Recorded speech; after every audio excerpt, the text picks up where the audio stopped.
존중하는 분들 말씀 전해주실 때마다 행복 받으세요. 예, 감사합니다.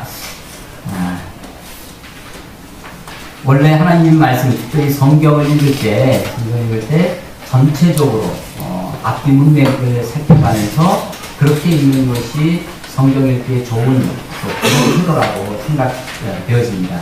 그런데 오늘은 한두 구절도 아니고 세 군데를 제가 본문을 14장에서 두 군데, 15장에서 또 한 군데 이렇게 해서 본문을 세 군데에서 이렇게 골라서 읽었습니다.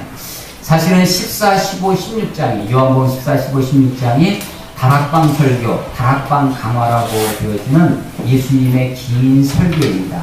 근데 이 설교 말씀을 14장부터 16장까지의 말씀을 우리가 읽다 보면 여러 가지 주제가 섞여 있습니다.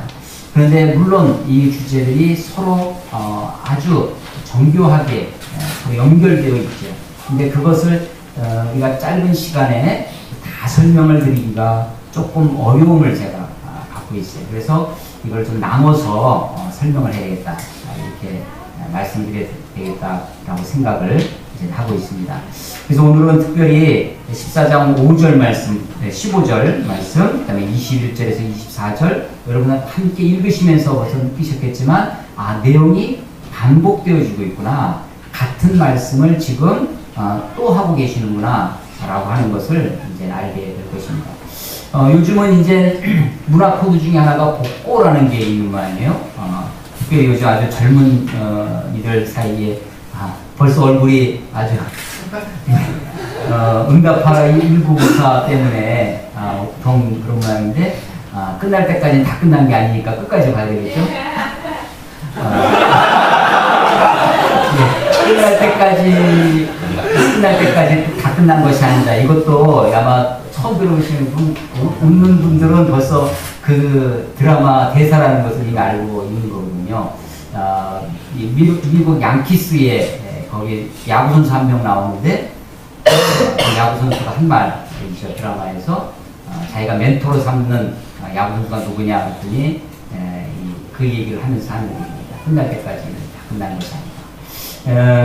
이 1994년도에 아마 그 가장 많이 나오는 대사 중에 하나가 삐삐처인 것 같습니다.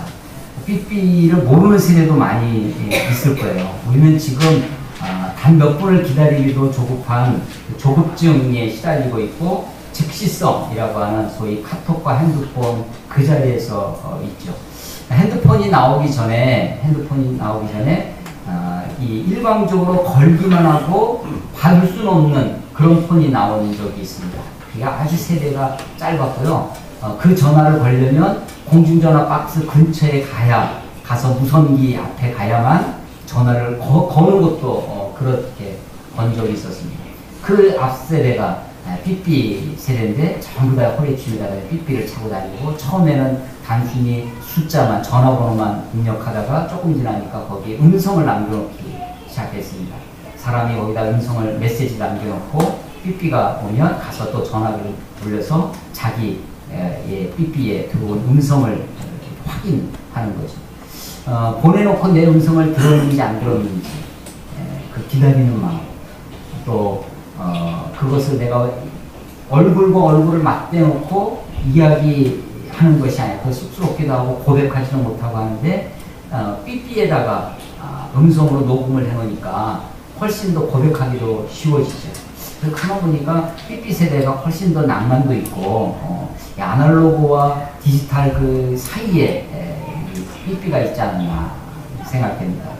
그 삐삐가 처음 나올 때 한 92년도가 나왔다고 하는데, SK텔레콤의 전신, 옛날 한국이동통신이라는 데서 아주 한 100만 명 정도 했다고 합니다. 그러다가 95년도 가면 500만 명까지 우리 삐삐를 많이 가지게 됐죠.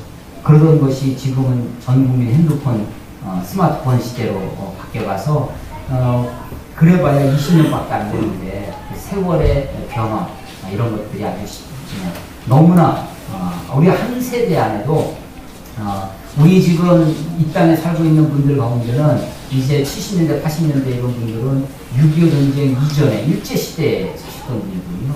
일제 강점기를 경험했던 분들이 6.25의 그 전쟁과 가난을 경험했던 분들이 60년대, 70년대 막 조국 근대화라고 하는 새마을운동의 격동기를 지나고 민주화를 경험하고 그리고 이제 1990년도, 2000년대에 들어서면서 소위 한국이 세계의 선진국 대열에 지금 막 들어가려고 하는 2만 불 시대 그 이상을 지금 나아가는 것을 한 몸으로 다 겪고 있는 거거든요. 그것이 몇백 년 사이에 천천히 변화된 것이 아니라 너무나 압축돼서 변화가 되어지죠.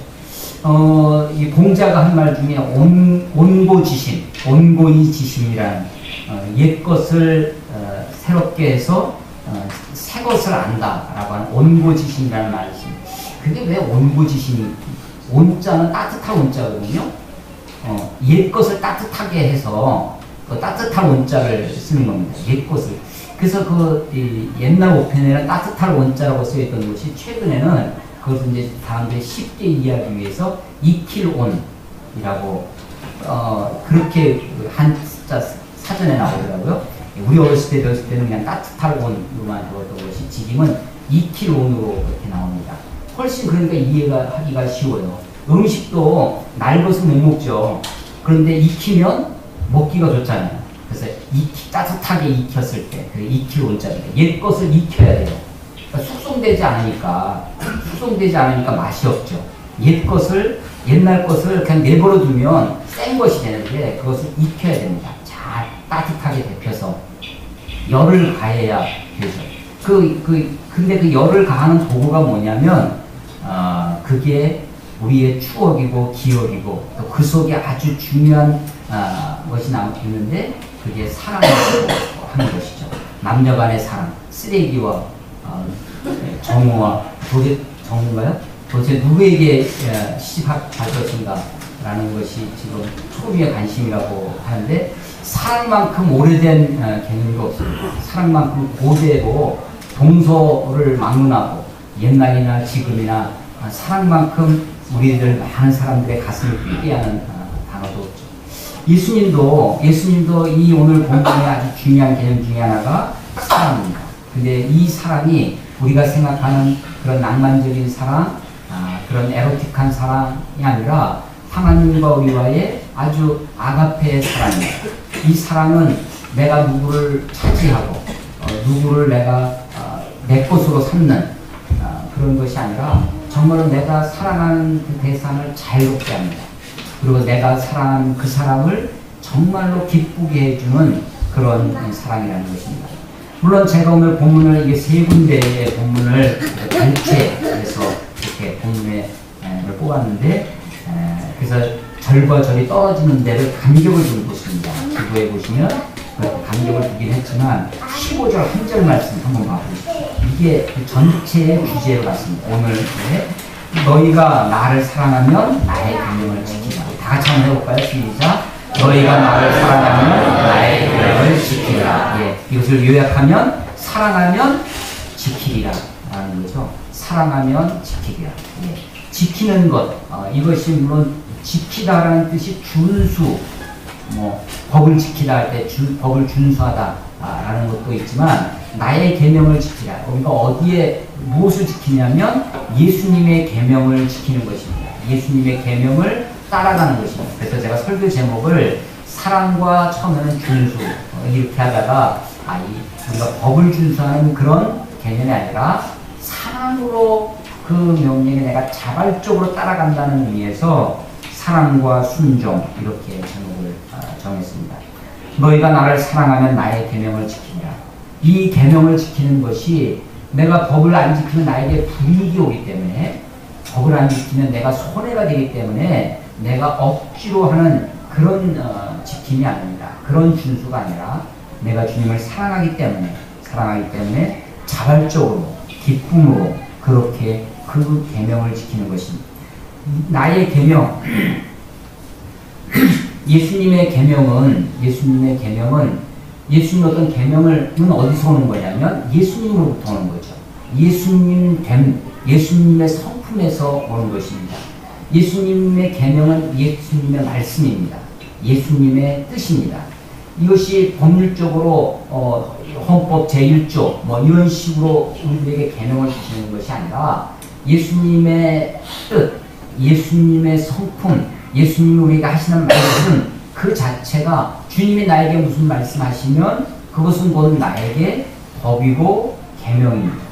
그래서 그 말씀을 따라가는 삶이 곧 주님의 계명을 따르는 그런 것이 되는 것입니다. 너희가 나를 사랑하면 나의 계명을 지키리라 라는 것이 이 본문, 제가 발췌한 세 군데의 본문의 전체 주제다라고 말씀을 드렸습니다. 그런데 이 말씀 바로 앞에는 지난주에 나눈 말씀인데 어떤 말씀들이 있었냐면 기도에 관한 교훈이 있었습니다. 너희가 무엇이든지 구하면, 너희가 무엇이든지 내 이름으로 구하면, 너희가 무엇이든지 내게 구하면, 무엇이든지 기도의 이 말씀처럼 달콤한 말씀이 어디 있습니까? 무엇인지 구하면 된다는데 무엇인지 내 이름으로 구하면 내가 행하리 라고 약속해 주고 있으니까 얼마나 이 말씀이 우리들에게 귀한 말씀이겠습니까? 그런데 그 말씀을 쭉 하시고 그 바로 앞에 있는 14절 13절 말씀입니다. 13절에 14절 두 번 반복되어지는 것이 너희가 내 이름으로 무엇을 구하든지 내가 행하리. 14절에 내 이름으로 무엇인지 내게 구하면 내가 행하리. 13절 14절 계속 반복되어지는 것이 기도의 교훈입니다. 예수님의 이름으로 기도하라는 것입니다. 무엇이든지 내용에 제한 없이 너희가 어떤 것이든지 그것이 학교 공부하는 것이든 내가 직장에서의 인간관계 문제든 혹은 사업의 어떤 문제든 혹은 내 몸의 질병의 문제든 아무 상관없이 무엇이든지 내게 구하라. 그러면 내가 행하겠다 라고 약속해 주시는 거죠. 그러니까 얼마나 이 말씀이 달콤하게 들어옵니까? 그런데 바로 그 말씀을 하시고 나서 15절에 보면서 너희가 나를 사랑하면 나의 계명을 지키리라. 논리적으로 잘 안 맞는 것 같습니다. 그 흠인이 잘 오지 않아요. 그런데 이 말씀을 곱씹어 보니까 이런 뜻입니다. 무엇이든지 우리는 그 말을 듣는 순간 어떤 생각이 드냐면 내 마음대로 기도하면 되는구나. 내가 하고 싶은 대로, 내가 달라고 싶은 대로, 내 욕심대로 구하면 되는 것이구나 라고 생각을 하게 됩니다. 그런데 너희가 나를 사랑하면, 너희가 정말 나를 사랑한다면 나의 계명을 지키리라. 네, 그렇습니다. 주님을 정말로 사랑한다면 주님의 말씀에 귀 기울이게 됩니다. 여러분 사랑이 뭐겠습니까? 아니 짝사랑만 해도요, 짝사랑만 해도 그 사람이 무슨 얘기를 하는지 그 이야기에 주목하게 될 것입니다. 우리의 시선을 주님께 돌리고, 여러분 이게 억지로 되는 것이 아닙니다. 사랑만 생기면 자동으로 누가 시키지 않아도 시선이 달라집니다. 시선, 이건 유선입니까 무선입니까? 예, 이게 보이지 않는 시선이, 그 시선이 느껴져요. 그 시선이 우리들을 감동시킵니다. 내가 어떤 사람이 나를 도와주는 그 눈빛 하나로 내가 감동받을 때 있고요. 그 눈빛 하나에 내 마음이 녹아날 때도 있어요. 그 눈빛 하나에 내가 긴장될 때도 있습니다. 눈빛 때문에 사람이 살고 사람이 죽고 합니다. 우리의 시선을 주님께 돌리고 라고 하는데 사실은 주님의 시선은 어떨까요? 하나님의 시선, 예수님의 시선. 이 시선을 생각하면 베드로가 생각납니다. 베드로가 예수님을 배반하고 예수님이 체포돼서 끌려갑니다. 그래도 잡혀가는 예수를 버리고 도망칠 수 없었습니다. 베드로는 그 예수님을 쫓아갑니다. 그런데 가까이 가지는 못하고 멀찍이 그렇게 예수님을 쫓아갑니다. 가니까 대제사장 가야바의 뜰에 예수님이 잡혀왔습니다. 그리고 거기서 시문을 당합니다. 채찍에 맞고 그런데 거기서 멀찌감치 자기는 아무 상관없는 척하면서 숯불에 위에서 불을 쬐고 있습니다. 새벽이었습니다. 아주 거기에 있던 계집아이, 이름 없는 계집아이가 와서 베드로에게 물어보죠. 너도 그 사람 속에 있지 않느냐? 너도 저들과 같은 패거리가 아니냐? 라고 그때 3번씩이나 베드로가 예수님을 부인합니다. 그때 다구름 쏘게 나죠. 하고 다구름 쏘요. 그때 주님의 말씀이 생각나요. 그때 주님을 보니까 신문 받으시던 채찍 맞은 예수님이 고개를 돌리서 그때 베드로를 그때 베드로의 시선과 예수님의 시선이 마주치죠. 물론 베드로가 닭 울음소리에도 자극을 받았겠죠. 닭 울음소리에 기억난 것이 예수님의 말씀입니다. 네가 닭 울기 전에 3번 나를 부인하리라. 그 말씀이 아마도 생각났을 것입니다. 그 말씀도 생각났지만 베드로의 마음을 찢게 하는 것은, 그래서 나가서 통곡하며 회개할 수 있었던 것 중 하나가 예수님의 시선이었을 것입니다. 그때 예수님이 어떤 시선이었을까요? 내가 말 안 되게 했지. 너는 쌤통이다. 아주 고소한 눈빛이었겠습니다. 아니면 네가 나를 3번씩이나 부인하다면 내가 미리 그렇게 경고도 줬는데 라고 하면서 그냥 못볼 벌레 보듯 그렇게 예수님이 보고 계셨어요. 예수님의 그 시선 앞에, 따뜻한 그 예수님의 시선 앞에 정말 몸둘 곳이 없었어요. 너무나 부끄러워 그렇게 걸렸을 것입니다. 우리가 주님을 따라간다고 하는 것, 주님의 계명을 지킨다고 하는 것이 그게 억지로 되는 것이냐, 억지로 하는 거라면 그렇게 되지 않았을 거예요. 저도 제가 이제 아주 자주 듣는 질문 중에 하나가 목사님은 언제부터 목사가 되어야 하겠습니까? 이게 궁금한 모양이에요. 굉장히 자주 듣는 질문입니다. 근데 저는 뭐 몇 번 말씀을 드렸지만 중학교 때, 중3 때 목사가 되기로 결심했었거든요. 근데 그 이후로 한 번도 제가 다른 게 되어보고 싶다, 다른 걸 해보고 싶다 라는 생각이 한 번도 들지 않았습니다. 정말 신기하죠. 그 어떤 것도 제가 되고 싶은 게 없었어요. 군대에 있으면서 소위중위 대위를 하면서 있었습니다. 군인교회에서 소대장을 하면서도 군인교회에 목사님이 안 계신 대대 한 500명 정도 이렇게 한 울타리 안에 있었는데 군인교회가 있습니다. 좀 열심히 하면 그래도 한 7, 80명 모입니다. 크리스마스 이럴 때는 막 100여 명 모이고, 또 군종병이 좀 게으르고 또 부대가 막 훈련 나가고 이렇게 하고 하면 한 30명 모이기도 하는데, 군종병이 이게 힘이 없죠. 계급이 이제 병사를 모으기도 힘들고 막 예배 드리려고 하는데 일찍 사령이 비 오니까 작업하러 가라고, 이놈들 모아서 빨리 그럼 어쩔 수 없이 나가서 예배 드리다 말고 작업하러 나가고 도로 정비해야 되고 하는 거죠. 근데 이제 장교가 소대장이 예배 드리고 가겠습니다. 누군가에게 막아주고 또 병사들도 집합시키고 해야 되죠. 이제 그렇게 할 뿐만 아니라 군정병이 휴가를 가잖아요. 그럼 예배를 인도하고 설교할 사람이 없어요. 그럼 이제 제가 나가서 설교하고 그렇게 예배를 인도하고 그랬습니다. 평상시에는 병사들과 함께 뛰고 훈련하고 작업하고 하던, 사실은 훈련보다 작업이 많거든요, 군인들은. 그러던 소대장이 나가서 설교하고, 근데 제 마음속에 아이덴티티, 저의 마음속에는 내가 군인이라는 생각보다 목사라는 생각이, 그러니까 미래에 내가 되고 싶은 것이 있었죠. 미래에 되고 싶은 것을 사실은 당겨서, 그것을 땡겨와서 오늘 살고 있는 겁니다. 그러니까 내 아이덴티티가, 물론 과거가 나를 만들어준 게 있어요. 과거 내가 어떻게 살아가느냐, 오늘의 내 모습 가운데 과거가 받쳐주는 것이 있습니다. 과거의 배경이 있어요. 내가 이런 삶을 살아왔기 때문에 그 삶의 결과로 오늘을 삽니다. 그게 다 그렇죠. 오늘의 모습입니다. 그런데 그것만 나의 아이덴티티는 아닙니다. 그것만 나의 나됨은 아닙니다. 그래서 많은 사람들이 과거에 집착하고 과거의 후회와 미련과 아픔 때문에, 심지어는 과거의 상처 때문에 오늘을 어렵게 삽니다. 오늘을 힘들게 사는 사람들의 많은 경우는요, 과거의 상처 때문에 오늘을 힘들게 살아요. 그 상처를 긁어부스러 만듭니다. 늘 기억하는 게 뭐냐면 내가 상처받은 것, 자기 아픔을, 그것이 나에게 상처를 준 사람이 앞에 있으면 그 사람에 대해서 원망, 불평합니다.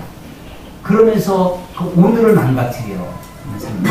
상처는 아니더라도, 상처까지는 아니어도 과거에 대한 후회 때문에 그냥 오늘을 살아갑니다. 여러분 지금은 요즘은 많이 안 읽히지만 한때 베스트셀러 중에 하나가 뭐였냐면 목적이 이끄는 삶이라는 것입니다. purpose driven. 이 미래 그 목적이 나를 드라이브 시키는 겁니다.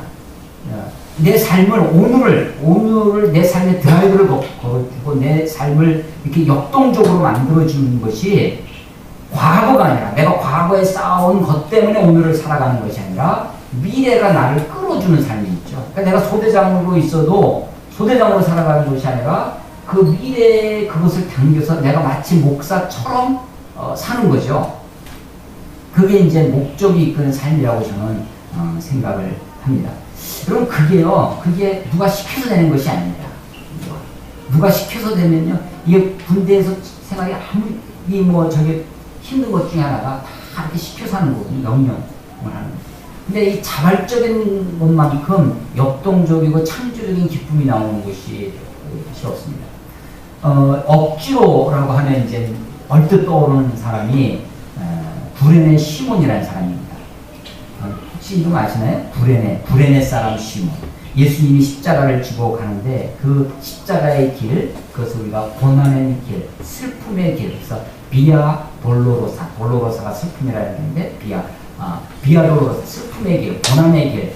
캐톨릭에서는 그때 그 예수님이 가신 그 길에 십자가를 지고 골고다 언덕에 가서 십자가에 매달리시기까지 그 장소를 14군데를 지정해 놨어요. 옛날 교황들이. 그 14군데의 지정, 어떤 데 예수님이 첫 번째 쓰러지신 곳, 예수님이 쓰러지니까 어떤 여인이 와서 예수님의 땀을 닦아줬다. 그런데 그 땀을 닦은 손수건을 누구한테 갖다 얹었더니 병이 나왔더라. 이런 이야기들이 막 있는 곳이에요. 그 중에 한 곳이 소위 구레네 시몬이 예수님의 십자가를 대신 지신 곳. 그래서 많은 사람들이 이야기합니다. 나중에 이 구레네 시몬이 원래 로마법에 의하면 5일을 가고자 하면 심리도 동행하고 이런 말씀 있잖아요. 예수님 말씀 가운데 그런 게 있는데 그때 5일이라는 것은 2km입니다. 우리 걸음으로 지금으로 하면 약 2km 정도 되는데 로마 군인들은요 어떤 그 법률적인 이런 것 없이도 누구에게나 현장에서 2km 정도는 그 사람을 노동력을 빼앗아서 어떤 짐을 들고 가게 한다든지 이것을 그 자리에서 징발할 수 있었습니다. 예를 들어서 우리나라도 지금도요 전쟁이 일어난다 그러면 민간인이 가지고 있는 자가용 승용차라든지 이런 것들을 국가가 그것을 진용할 수 있습니다. 그것이 이제 비상시에 할 수 있는 거죠. 평상시에는 다 개인 것이고 개인의 자유와 재산을 보호하는 것이 국가의 임무지만 그렇습니다. 로마 시대에는 그것이 로마 법으로 군인들 아무나 병사들이 가서 민간인들 데려다가 오리까지는 데리고 갈 수 있는. 그런데 오리를 가고자 하면 예수님이 너희들은 심리까지 동행해라 라고 말씀하시는 거예요. 그래서 예수님이 십자가를 지고 가시는데 쓰러져요. 근데 보니까 구레네 벌써 이름이 구리하게 보이지 않습니까? 아마도 아주 건장한 흑인이었을 것입니다. 그 사람을 불러다가 억지로 십자가를 지고 하는 거예요. 괜히 구경하다가 그 십자가를 지고 가는 거예요. 그런데 놀라운 것은 구레네 시몬의 아들이 루포라고 해서 로마서에 보면 그 루포가 등장합니다. 그러니까 그 구레네 시몬이 억지로 십자가를 지고 갔지만 그 뒷날 우리들을 생각하는 거죠. 아하, 그 집안이, 그의 가정이 예수 믿는 그런 가정이 되었구나. 그래서 그의 자손들이 이렇게 성경에 기록될 정도로 그런 가문이 되었구나 라는 것을 우리가 후대에 알게 됩니다. 그래서 우리가 흔히들 얘기해요. 구레네 시몬처럼 억지라도 십자가를 지고 가면 그렇게 얘기를 합니다. 그것도 은혜다.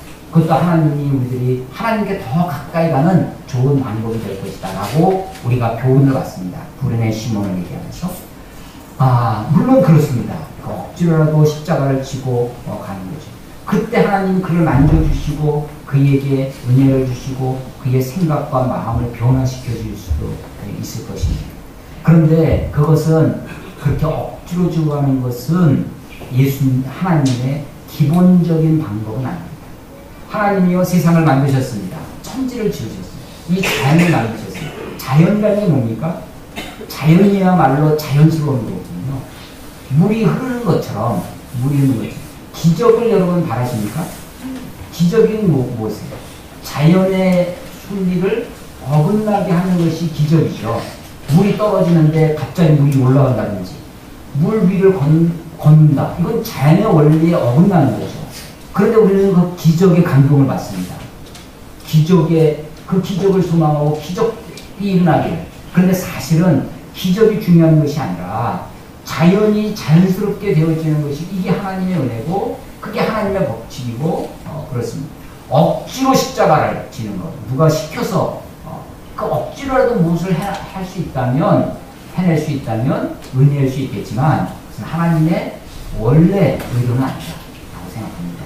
하나님의 원래 의도는 우리가 기쁨으로 자원하는 마음, 하나님이 우리들에게 삶의 계획을 갖고 계십니다. 우리들의 인생을 하나님 붙들고 계세요. 하나님은 우리의 역사를 주관하고 섭리하고 주장하고 계십니다. 그러나 하나님의 섭리, 하나님의 역사, 하나님의 예정, 하나님의 뜻은 기계적인 것이 아니라고 했죠. 활자가 아닙니다. 운명이 아닙니다. 하나님은 우리의 삶에 어떤 계획을 할 때 우리가 그 길로만 갈 수밖에 없는 틀에 딱 찌어진 벽돌처럼 우리의 인생에 딱 떨어지는 그런 인생이 아닙니다. 우리는 하나님의 뜻 안에서 자유합니다. 우리는 하나님의 섭리 안에서 우리에게 주신 자유가 있어. 우리가 그냥 마음껏 살 수 있습니다. 그런데 우리에게 마음껏 살 수 있도록 주신 그 자유로 하나님께 순종할 수도 있고 순종하지 않을 수도 있습니다. 자, 예수님이 우리에게 하십니다. 너희가 나를 사랑한다면, 네가 나를 사랑하면 나의 계명을 지키라. 그 계명을 지키는 것이 코를 깨서 우리가 억지로 그 계명을 지킬 수밖에 없는, 너 이 계명 안 지키면 너 오늘부로 지옥에 가고 저주를 받고, 그런 것이 아니라 하나님의 사랑은 너무나 넉넉하신 사랑입니다. 탕자가 와가지고 둘째 아들이 와서 아버지가 멀쩡히 살아있는데 자기에게 돌아올 분깃을 달라고 합니다. 유산을 달라고 하는 거죠. 유산을 달라고 하는 것은 살아있는 아버지를 죽은 아버지로 여기는 거거든요. 사실은 이것은 아주 배은망덕한 불효의 극치죠. 아버지 돌아가시기 전에 빨리 재산 상속해 주십시오 라고 자식들이 싸우는 꼴과 똑같은 거죠. 자기에게 돌아올 분깃을 내게 주소서 라고 합니다. 아버지가 그런데 그것을 허락하죠. 그리고 그것을 가지고 허랑방탕하게 살아가는 것을, 그 아들을 얼마나 마음에 두었으면 동굴 밖까지 나와서 아들이 돌아오기를 기다리고 있는 아버지입니다. 하나님의 사랑이 그렇습니다. 하나님의 사랑이 우리를 옥죄는 사랑이 아닙니다. 하나님의 사랑이 내 사랑하는 대상이 꼼짝 못하도록, 그냥 옴짝달짝 못하도록 그렇게 하는 사랑이 아닙니다. 하나님의 사랑은 그 사랑 안에 참된 자유가 있습니다. 하나님의 사랑은 넉넉합니다. 하나님의 사랑은 풍성한 하나님의 품이 있는 거죠. 너희가 나를 사랑하면 나의 계명을 지키리라 라고 얘기하십니다. 21절에 다시 반복됩니다. 나의 계명을 지키는 자라야 나를 사랑하는 자니, 나를 사랑하는 자는 내 아버지께 사랑을 받을 것이요 나도 그를 사랑하여 그에게 나를 나타낸다. 예. 이 21절을 제가 묵상하면서 제가 그 페이스북에다가 글 한 줄짜리 올려놓은 게 있습니다. 사랑의 최대의 보상은 사랑입니다. 아니, 내가 누구를 사랑합니다. 정말 사랑하는 사람이 있어요. 내가 정말 온 마음을 다해 사랑해요. 근데 그 사람이 나에게 내 사랑에 감독해서 나한테 얼마의 돈으로 보상해 주고 또 내가 어떤 걸 줘요. 근데 그게 문제겠습니까? 아니, 아무것도 안 줘도 내가 사랑하면 사랑의 보상이 사랑으로 와야죠. 사랑의 최대의 보상은 사랑입니다. 그래서 우리가 나의 계명을 지키는 자라야 나를 사랑하는 자, 우리가 예수님의 계명을 지켜야 예수님을 사랑하는 자입니다. 그런데 그 사랑의 보상이 두 가지입니다. 하나가 뭐냐면 나를 사랑하는 자는 내 아버지께 사랑을 받을 것이요, 우리 하나님께 사랑을 받는다는 것입니다. 나도 그를 사랑해요. 예수님도 사랑의 보상은 사랑입니다. 아버지 하나님과 예수님의 사랑을 받습니다. 우리가 예수님을 사랑합니다. 예수님을 사랑한다는 것이 뭐예요? 예수님의 계명을 지키는 것입니다. 예수님의 계명을 지키는 것이 아버지 하나님과 우리 예수님의 사랑을 받는 일입니다. 그리고 또 하나의 보상이 있는데, 그에게 내가 그를 사랑하여 그에게 나를 나타내는, 예수님이 자기 자신을 우리에게 보여주겠다고 하십니다. 이 14장 8절의 제자 중에 빌립이 예수님께 요청한 적이 있어요. 예수님, 주여 우리들에게 아버지를 보여주옵소서. 아버지를 보여달라고 했습니다. 그런데 예수님 답변이 뭐냐면 네가 나를 본 자는 아버지를 보았거든 어찌하여 아버지를 보여달라고 하느냐. 내가 아버지 안에 있고 아버지가 내 안에 있음을 믿으라. 우리의 믿음의 내용이 뭐라는 거예요? 우리가 믿는다 할 때 믿음의 요체, 핵심이 뭐냐? 하나님 안에 예수님이 있다는 것입니다. 예수님 안에 하나님이 있다는 거예요. 이거 뭐 어떻다는 거예요? A는 B에 포함되고 B는 A에 포함된다. 상등이라고 했죠. 똑같다는 것입니다. 이 아버지가 예수님이고 예수님이 아버지예요. 하나님이 예수님이고 예수님이 하나님이에요. 예수님이 곧 하나님이다라는 것을 믿는다. 이게 우리 기독교 믿음의 요체다. 예수님을 하나님으로 믿는 것입니다. 예수님을 그리스도로 믿는다라고 하는 거죠. 자, 예수님이 아버지를 보여달라고 하니까 나를 본 자는 아버지를 보았거늘. 왜 아버지를 보여달라고 하는 거야? 아버지가 내 안에, 내가 아버지 안에 있음을 알지 못하느냐. 내가 아버지 안에, 아버지가 내 안에 있음을 믿어라 라고 말씀하셨습니다. 그런데 이제 그리고 나서 오늘 본문에 보니까 나의 계명을 가지고 지키는 자야 나를 사랑하는 자니 나를 사랑하는 자는 내 아버지께 사랑을 받을 것이요 나도 그를 사랑하여 그에게 나를 나타내리라. 예수님이 자기 자신을 보여주시겠다고 합니다. 누구에게? 예수님을 사랑하는 자예요. 예수님을 사랑한다는 말은 무슨 말이라고요? 예수님의 계명을 지키는 자가 예수님을 사랑하는 자다. 예. 우리는 이거를 이렇게 순서로, 여러분 이게요 순서가 참 중요합니다. 우리는 순서를 이렇게 합니다. 예수님 좀 나에게 보여주십시오. 그럼 내가 주님을 따라가겠습니다. 주님, 예수님을 좀, 하나님을 좀 보여주십시오. 그럼 내가 주님을 사랑하겠습니다. 근데 주님은 뭐라고 하냐면 순서가 그게 틀렸다는 것입니다. 네가 나를 사랑한다. 너희가 내 계명을 지키면, 나의 계명을 지키면 내가 너희에게 나타낸다 라고 하는 것입니다. 아니 교회 끝나도 예수님이 안 나타나는데요? 예수님을 못 봤다고, 하나님을 모른다고. 여러분 순서를 바꿔보십시오.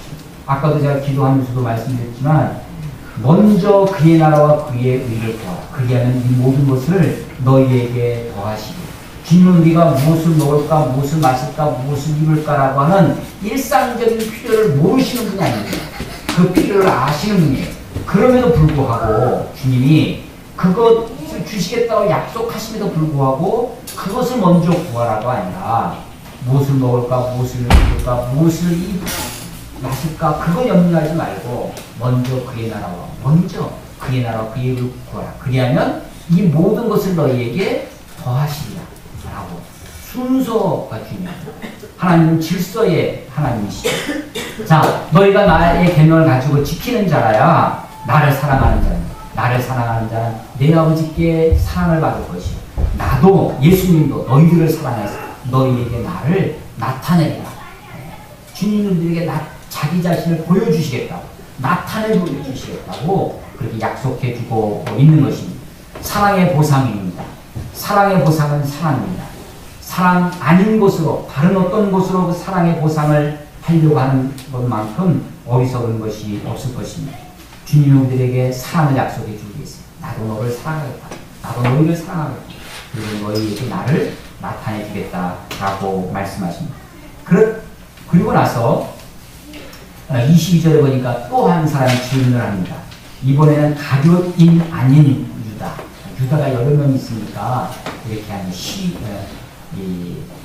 가룟 유다가 있고, 그 가룟, 예수님을 배반한 가룟 유다가 있고, 가룟 유다가 예수님께 물어봅니다. 22절에 주여 어찌하여 자기를 우리에게 나타내시고 세상에는 아니하게 하시나이까. 나를 나타내신다 그러니까, 아니 예수님이 우리들 지금 제자들에게만 있는 것이 아니라 세상에 좀 나타내서 저들이 다 예수님을 믿고 예수님께 영광 돌리고 예수님을 무릎 꿇고 하면 그들이 꿈꾸는 게 뭐예요? 제자들이 지금 꿈꾸는 것은? 제자들이 꿈꾸는 것은 이스라엘 나라의 회복입니다. 이스라엘 나라에 지금 예수님이 왕이 된, 예수님이 왕으로 자기 자신을 드러내셔서 나타내시면, 왕 되심을 나타내시고 예수님이 막 그런 것을 보여주시면 사람들이, 세상 사람들이 다 예수님 앞에 와서 무릎을 꿇고 예수님의 그 하나님 되심을 알고 그러면 자기들이 굉장히 좋아질 것 같아요. 그렇지 않습니까, 여러분? 답답한 것 중에 하나가 내가 믿는 예수님을 세상 사람들은 모른다는 거거든요. 다른 사람들도 내가 예수님을 아는 만큼 세상 사람들이 지금 바깥에 있는 사람들이 다 예수님을 알면 얼마나 좋겠어요. 물어보는 거죠. 주여 어찌하여 자기를 우리에게는 나타내시고 세상에는 아니하려 하시나이까? 라고 물어봅니다. 그때 예수님이 대답하시면서 23절에 예수께 대답해 이르시되 사람이 나를 사랑하면 내 말을 지키니 내 아버지께서 그를 사랑하실 것이요 우리가 그에게 가서 거처를 구하 함께하리라. 나를 사랑하지 않냐는 자는 내 말을 지키지 아니하나니 너희가 듣는 말은 내 말이 아니요 나를 보내신 아버지의 말씀입니다. 무슨 말씀입니까? 잘 이해가 안 되는 듯 논리가 잘 이어지지 않는 것 같습니다. 아니 예수님이 왜 우리들에게만 나타나시고 세상 사람들에게 나타내지 않습니까? 라고 물어봤더니 예수님이 똑같은 말씀을 너희가 나를 사랑하면 계명을 지킬 것이다. 이 말씀의 이야기를 또 반복하는 것입니다. 너희 사람이 나를 사랑하면 이번에는 주어가 바뀌었죠. 너희가 나를 사랑하면이 아니라 사람들이 나를 사랑하면 나의 말을 지키니. 무슨 말이냐? 사람들이 세상 사람들이 주님을 모르는 것은 주님을 사랑하지 않기 때문입니다. 주님이 그들 가운데 나타나지 않는 것은. 아니 예수님이 이런 말씀을 하셨습니다. 마태복음 11장에 수고하고 무거운 짐자들아 다 내게로 오라 내가 너희를 쉬게 하리라는 그 말씀이 있는 바로 앞에 하시는 말씀. 예수님이 기도하는 장면입니다. 천지의 주제시여 라고 하면서 마태복음 11장에 보면 그렇게 예수님이 기도하십니다. 마태복음 11장 25절 27절에 보면 천지의 주제이신 아버지여 이것을 지혜롭고 슬기 있는 자들에게는 숨기시고 어린아이에게는 나타내심을 감사하나이다. 옳소이다. 이렇게 된 것이 아버지의 뜻이니이다. 내 아버지께서 모든 것을 내게 주셨으니 아버지 외에는 아들을 아는 자가 없고 아들과 또 아버지의 소원대로 계시를 받는 자 외에는 아버지를 아는 자가 없느니라. 이렇게 기도하고 있습니다. 천지의 주제신 아버지여라고 하면서 지혜롭고 슬기로운 자에게는 숨기시고 어린 자들에게 어린아이들에게 나타내심을 감사하나이다. 예수님의 기도입니다. 자, 누가 지혜롭고 슬기 있는 자입니까? 물론 그 당시에는 서기관들과 바리새인들이 스스로 지혜롭고 스스로 슬기롭다고 생각하던 사람들입니다. 그들은 율법을 잘한다고 했습니다. 그들은 하나님을 잘한다고 생각했지만 정작 예수 그리스도를 알지 못합니다. 오히려 그들이 멸시하던 세리와 죄인들이 예수님 앞에 나와 예수님 앞에 무릎을 꿇고 예수님을 나의 주 나의 하나님으로 고백하는 것을 봅니다. 하나님이 하나님의 계시, 하나님이 자기 자신을 보여주시는 것, 하나님이 자기 자신을 나타내 보여주시는 것, 하나님의 계시는 하나님의 뜻입니다. 하나님의 선택입니다. 내가 하나님을 볼 수 있다고 하는 것, 하나님을 알 수 있다고 하는 것. 여러분 하나님이 가장 싫어하는 것 중에 하나가 교만입니다. 교만 중에 가장 무서운 교만이 영적인 교만입니다. 스스로도 의롭다고 생각하는 것. 이 영적인 교만은 하나님의 은혜, 하나님의 사랑, 하나님의 긍휼을 가로막습니다. 하나님이 가장 기뻐하시는 것 중에 하나가 겸손입니다. 나의 자기죄를 고백하고 주님 앞에 나오는 것입니다. 하나님이 어떤 사람에게 자기를 나타내십니까? 어떤 사람에게 자기를 보여주시고 계시하시느냐? 하나님의 뜻이 어디 있느냐? 하나님 앞에 겸손히 나아가는 자입니다. 세상 사람들은 하나님을 알지 못합니다. 세상 사람들은 하나님의 나타나신 계시를 받지 못합니다. 사람들이 나를 사랑하면 나의 계명을 지키라, 나의 말을 지키라고 하시는 거죠. 지금도 마찬가지입니다. 지금도 그때나 지금이나 정말로 주님을 사랑하는 사람에게 주님이 자기 자신을 보여주실 것입니다. 자기 자신을 나타내 줄 것입니다. 수많은 사람들이 그 예수님 앞에 예수님 때문에 인생을 살아가고 예수님 때문에 삶을 변화시키고 자기 생명을 그렇게 인생을 걸고 사는 이유가 어디 있겠습니까? 억지로 시켜 사는 것이 아닙니다.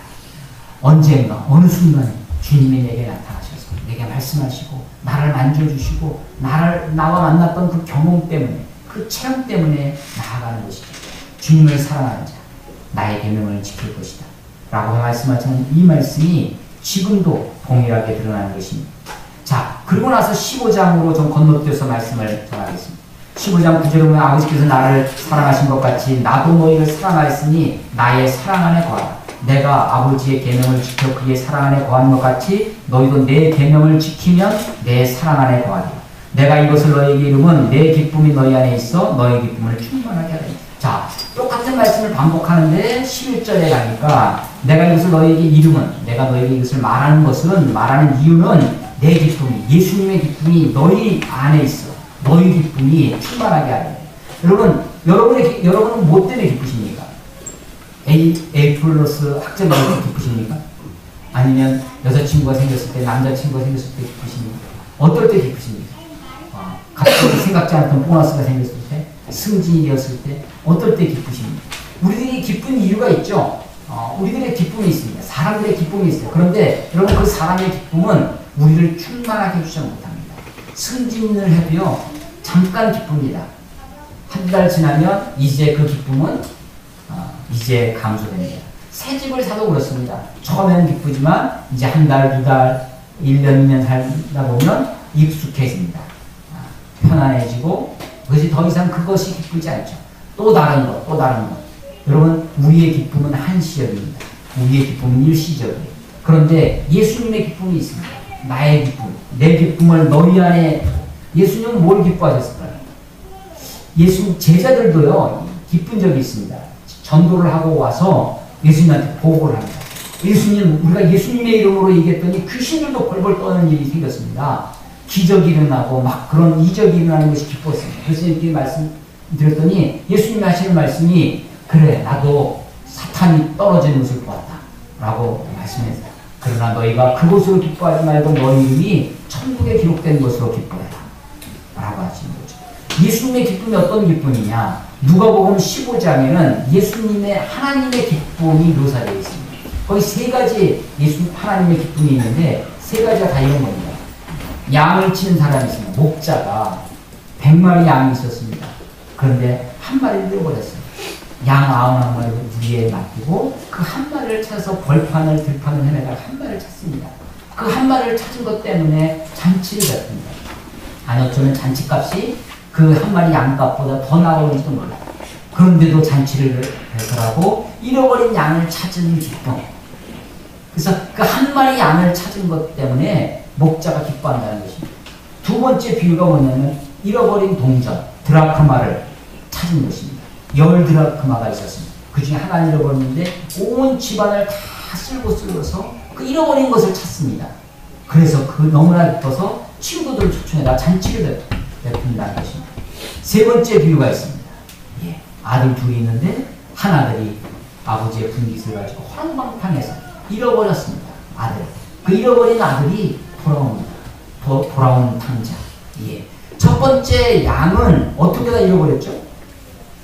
양이 자기 스스로 못 들어가는 겁니다. 무지해서 하는 거죠. 양의 실수입니다. 동전 어떤 겁니까? 동전 스스로 자기 몸을 감춘 겁니까? 아니죠. 무슨 어쩌면 여자 주인의 소홀함, 부주의였을지 모릅니다. 어쩌면 우리 환경이, 내가 처해 있는 상황이 예수님을 모를 수 있는, 예수님 복음을 듣기 어려운 상황 속에 잃어버려져 있는, 내가 복음이 없는 민족이나 나라에 태어나서, 우리가 그거 전도할 때 많이 듣는 질문 아니겠어요? 그런 사람이 있습니다. 잃어버린 동전과 같이 나는 잘못이 없지만 나는 잃어버려져 있어요. 그런 존재들이 있죠. 세 번째 아들은 어떻게 해서 잃어버렸습니까? 그것은 고의적입니다. 분명히 믿음의 가정에 태어납니다. 말씀도 많이 듣고 자랄 수 있어요. 성경도 압니다. 그런데 고의로, 억지로, 그냥 일부러 듣기 싫은 거예요. 교회 안에서 그래서 떠나가는 거죠. 잃어버리고. 자발적으로 잃어버리는 상태입니다. 어떤 상태이든지 간에 잃어버린 것을 찾았을 때 하나님이 기쁘다는 것입니다. 그래서 잔치를 베푼다는 거예요. 또 누가복음 15장에 비유가 세 가지 나오는데 이 세 가지 비유는 전부 다 하나님의 기쁨을 이야기합니다. 잃어버린 것을 찾아서 예수님의 기쁨이 나의 기쁨을 너희 안에 있게 해서 너희 기쁨이 충만하게 하게. 여러분, 우리를 충만하게, 여러분의 마음을 무엇으로 가득하게 할 수 있겠습니까? 충만한 것. 저는 이렇게 생각합니다. 인간이 하나님을 닮게 창조됐어요. 하나님의 형상대로 하나님을 닮게 우리를 창조했죠. 그런데 우리가 무엇을 닮았을까요? 하나님의 전능하심, 하나님이 말씀하시면 말씀대로 이루어집니다. 빛이 있으니 빛이 있어. 해가 있으니 해가 있으니 그런 것처럼 능력을 닮았느냐? 그렇지 않습니다. 우리는 무능해요. 아무리 말해도 아무것도 안 생깁니다. 그런데 하나님을 닮게 그래서 우리가 하나님을 내 성품 중에 우리가 예수님 하나님 닮는 것 중에 하나가 완전하진 않지만 거룩함을 닮아갑니다. 물론 죄인이지만 우리 거룩함을 닮아갈 수 있습니다. 사랑, 하나님을 닮게 만들었습니다. 그 하나님을 닮게 만든 것 중에 하나가 있는데 그 중에 하나님 성품 중에 무한성입니다. 하나님은요 무한하신 분이에요. 그런데 우리들을 무한하게 만들었어요. 무슨 얘기냐? 아니 우리가 유한한 존재인데 시간과 공간의 지배를 받는 거예요. 여러분 그런데 우리가요 보아도 족함이 없는 존재입니다. 그 어떤 것으로도 채워지지 않는 무한한 상상력을 가지고 있는 사람입니다. 우리의 창의력, 우리의 마음, 우리의 심성 이게 무한합니다. 우리가 만족을 모르죠. 족함이 없어요. 그 어떤 것으로 채우지 않습니다. 우리가 무한한 존재이기 때문에 유한한 것, 돈, 어떤 쾌락, 어떤 세상의 어떤 유한한 것으로 아무리 채워봐야 무한한 나를 채울 수가 없습니다. 그런데 무한한 나에게 무한하신 하나님이 들어오면 가득 차는 거예요. 나를 채우는 방법입니다. 충만은 언제 경험하느냐? 내가 내 삶의 충만, 기쁨의 충만, 언제 충만하냐? 언제 성령의 충만을 받아 충만이 뭐냐? 충만. 그럼 언제 충만해 줄 수 있느냐라고 하는 것은 나라고 하는 존재에 다른 것이 아니라 물질이나 세상적인 것으로는 유한한 것으로는 그 어떤 것으로도 채워지지 않습니다. 그런데 무한하신 하나님이 들어오면 내가 가득 차는 겁니다. 충만의 비결은 하나님으로 채우는 거죠. 자, 예수님이 이렇게 말씀하시는 이유가 있습니다. 너희가 나를 사랑하면 내 계명을 지킬 것이다. 나를 사랑하는 자에게 아버지께서도 그를 사랑하고 나도 그를 사랑해서 내가 그에게 나를 나타낼 것이다. 나의 계명을 내가 이 말씀을 너에게 미리 하는 이유는 너희 마음속에 나의 기쁨, 예수님의 기쁨, 하나님의 기쁨으로 너희 안에 가득 차게 하려 합니다. 여러분 하나님 말씀을 쫓아 살아보십시오. 하나님의 은혜 안에 거해 보십시오. 그 기쁨이 내 안에 들어왔을 때 그 충만한 그 감격을 한번 누려보시길 바랍니다. 내가 이것을 너희에게 이르면 내 기쁨이 너희 안에 있어 너희 기쁨을 충만하게 하려 합니다. 내 계명은 곧 내가 너희를 사랑하는 것 같이 너희도 서로 사랑하라 하는 것입니다. 예, 그렇습니다. 드디어 이제 나를 사랑하는 자는 너희가 나를 사랑하면 나의 계명을 지키라 라고 했는데 나의 계명, 예수님의 계명이 무엇인지를 마지막 12절에 다시 한번 말씀하십니다. 이것은 이미 13장 33절 34절에 이미 말씀하셨던 것입니다. 새 계명을 너희에게 주노니 너희가 서로 사랑하라. 내가 너희를 사랑한 것 같이 너희가 서로 사랑하라. 너희가 이렇게 사랑하면 너희가 내 제자인 줄 사람들이 알게 될 것이다 라고 하십니다. 서로 사랑하라. 이 말씀이 다시 한번 반복됩니다. 내 계명, 예수님의 계명은 내가 너희를 사랑한 것 같이 어떻게 사랑했습니까? 예수님의 사랑은 말로 I love you를 카톡에 하트를 뿅뿅뿅 날려주는 그런 사랑이 아니라 제자들의 발을 시키는 것입니다. 사랑은 love is labor. 사랑은 수고하는 것입니다. 사랑은 섬기는 것입니다. 사랑은 말로 하는 것이 아니라 사랑은 서로를 섬기고 서로의 허물을 품어주고 서로의 더러운 발을 씻어주는 것. 이것이 사랑이라는 것입니다. 내 계명은 곧 내가 너희를 사랑한 것 같이 너희도 서로 사랑하라 하는 이것입니다. 예수님의 말씀이 돌아오는 것 같은데 요한복음 13장부터 해서 14, 15, 16장 걸쳐서 긴 설교의 말씀이 있는 것 같은데 사실은 그 말씀 중에 여러 말씀들을 다시 채로 걸러서 보면 한 말씀으로 이어집니다. 그것이 뭐냐면 사랑입니다. 예수님이 사랑하셨다는 거죠. 예. 옛날이나 지금이나 온고이 지신이라고 합니다. 따뜻한 온자라고 했죠. 불을 지펴야 됩니다. 무엇을 지펴야 됩니까? 여러분의 사랑을 지펴야 됩니다. 이게 사랑이 따뜻해야 됩니다. 이게요, 물질이 따뜻해지면 운동이 생깁니다. 운동이 생겨서 물질이 움직이기 시작하는 거죠. 그 운동의 가장 극치가 뭐냐면 끓는 거죠. 그 끓는 증기의 힘이 파워를 만들어내서 운동의 에너지가 많은 동력을 만들어내는 거예요. 여러분, 사랑을 되피셔야 해요. 온 옛것 중에 우리 잃어버린, 그래서 주님이 하시는 말씀이 너희의 첫사랑을 기억하라.